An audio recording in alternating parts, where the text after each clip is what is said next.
नमस्कार मंडळी, कसे आहेत सर्वांना शुभ सकाळ। व आज आपण जाणार आहोत लोणावळ्याला आणि आता आपली गाडी येणार आहे। तर गाईज फायनली गाडी आलेली आहे।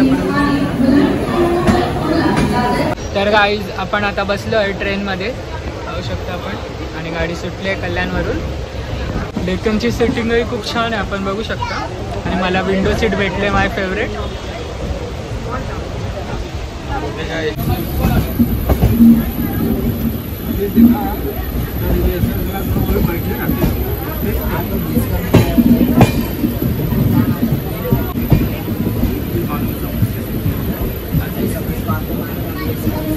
तर गाईज आपण फायनली पोहोचलो लोणावळ्याला।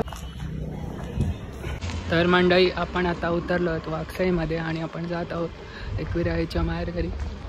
सो चला जाऊया। गाईज इथे बोर्डही लावलेला आहे, आपण बघू शकता।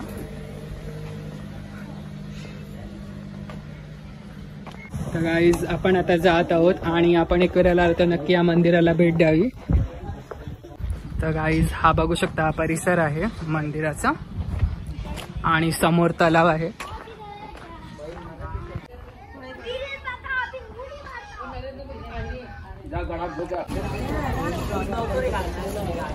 हॅलो